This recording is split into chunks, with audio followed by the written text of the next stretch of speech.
Prezados irmãos, prezadas irmãs, como nós acabamos de ouvir, esse texto nos fala sobre a ressurreição e nos coloca diante dessa pergunta, desse questionamento: como será a vida após a ressurreição?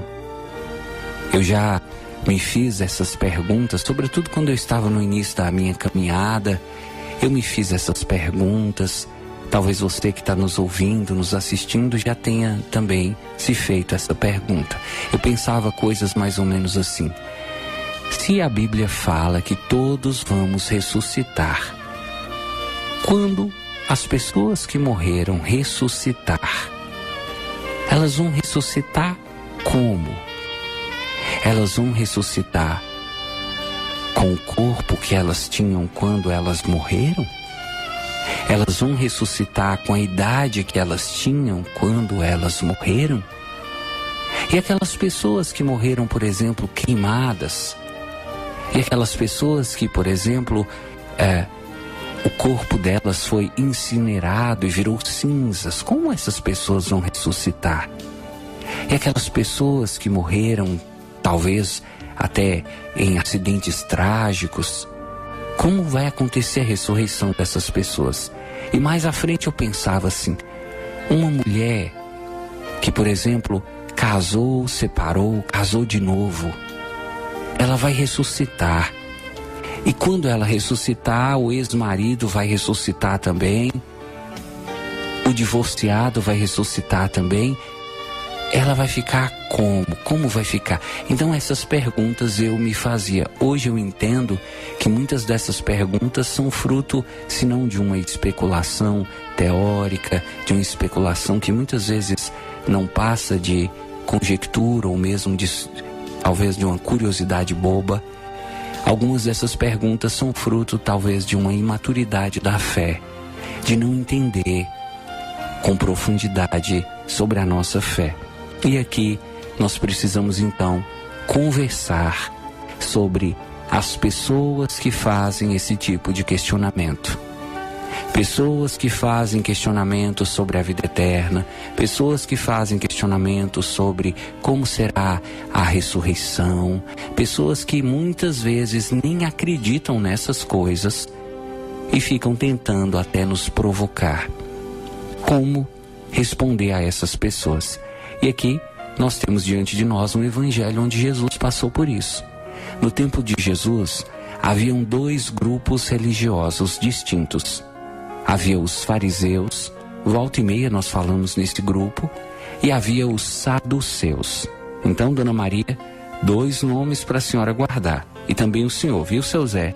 Guardar esses nomes no coração, na mente. Fariseus e saduceus. Esses dois grupos eram lideranças religiosas de Israel. Os fariseus eram um grupo que se apegava à prática da lei e que acreditava na ressurreição. Os saduceus, embora também gostassem de estudar sobre a lei, eles não acreditavam na ressurreição. O que os saduceus acreditavam? Morreu, acabou. Os saduceus, eles acreditavam que nós temos corpo e alma.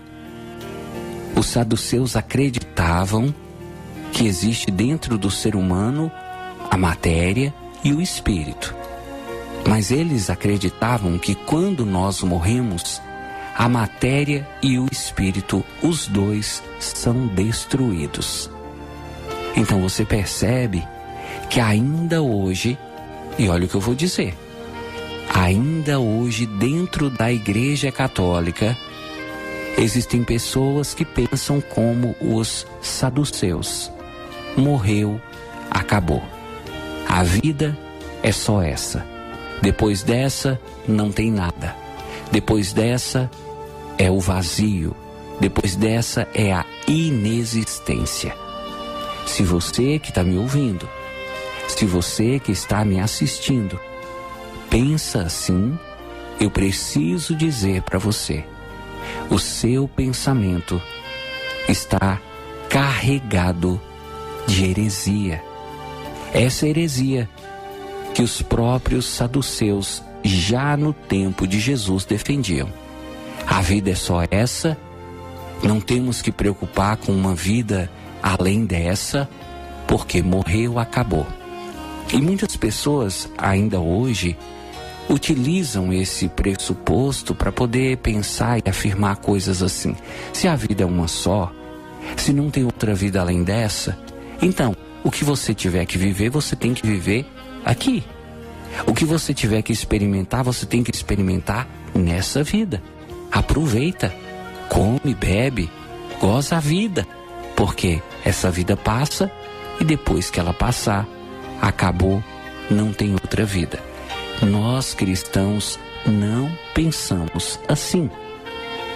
Nós cristãos não acreditamos e não podemos acreditar nisso.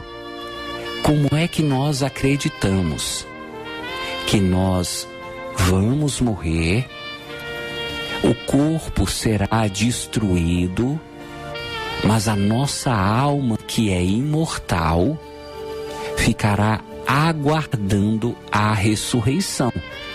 É assim que nós católicos cremos. A alma é imortal, a alma não morre, a alma não se destrói. No dia da ressurreição, Jesus vai nos devolver um corpo novo e aquela alma, a nossa alma, a mesma alma, será devolvida ao nosso corpo e nós voltaremos à existência em corpo e alma. Então, para você entender de uma maneira simples, clara, objetiva, você tem um parente que morreu. Pensa agora em uma pessoa da sua família que morreu. Como é que você, católico, deve pensar? O corpo dessa pessoa foi destruído. Se você for no cemitério e tiver a coragem de cavacar e de abrir o caixão, se ainda existir caixão, você vai encontrar ali os restos mortais daquela pessoa, os ossos. E talvez, dependendo de quando a pessoa morreu, nem os ossos você vai encontrar. Mas ali no cemitério, ali no túmulo, você não vai encontrar a alma. Porque a alma daquela pessoa permanece viva.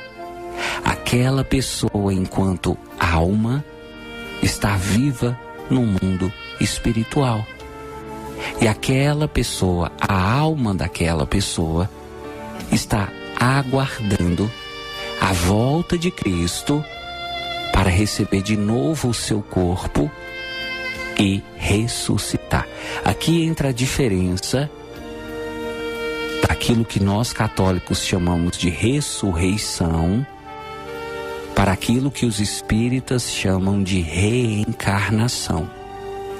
Nós católicos não acreditamos em reencarnação. O que é a reencarnação? É você acreditar que uma pessoa morreu, o corpo daquela pessoa foi destruído, a alma ficou viva e aquela alma entrou num corpo de uma outra pessoa que acabou de nascer. Isso é reencarnação. A alma adquire uma nova carne. Nós não cremos nisso. E nós vemos pelo testemunho de Jesus. Jesus morreu, o corpo de Jesus foi sepultado, a alma de Jesus não. Ao terceiro dia, a alma de Jesus voltou ao corpo de Jesus e Jesus ressuscitou. O que nós cremos é que as pessoas que morreram no dia da ressurreição, elas vão ressuscitar com a alma que tinham antes. Não é a alma de outro, não é o corpo de outro, como a gente costuma dizer, né? Não é uma alma velha num corpo novo. É corpo e alma juntos, a mesma pessoa, o corpo da mesma pessoa, a alma da mesma pessoa. E você diz assim, já nos encaminhando para encerrar, porque esse assunto, né, Dona Maria, dá pano para a manga que se deixar nós ficamos aqui até meio-dia. Mas para encerrar, você diz, ô padre, mas e esse caso aí da Bíblia? De uma mulher que casou 7 vezes e os maridos morreram e essa mulher morreu também.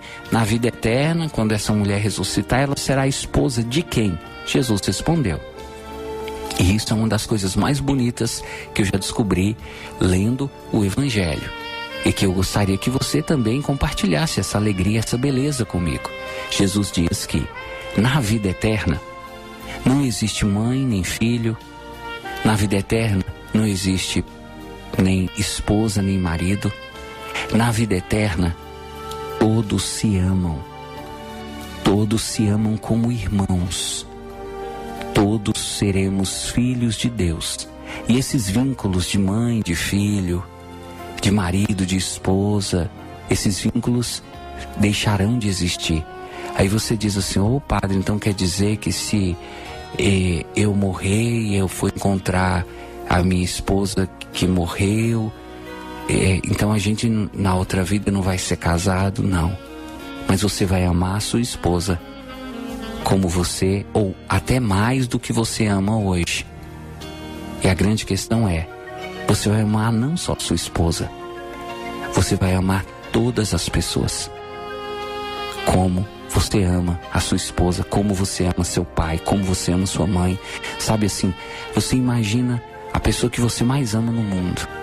Então você tem um filho, quem você mais ama no mundo é seu filho. No céu, todos vão se amar do jeito que você ama seu filho. É disso que Jesus está falando. E é isso que Ele nos promete. Uma vida de paz, uma vida de pleno amor, uma vida onde não há morte, não há dor, não há sofrimento, uma vida eterna ao lado de Deus. Se você deseja essa vida, seja bem-vindo. A Igreja Católica, o cristianismo, é o seu lugar. Louvado seja nosso Senhor Jesus Cristo.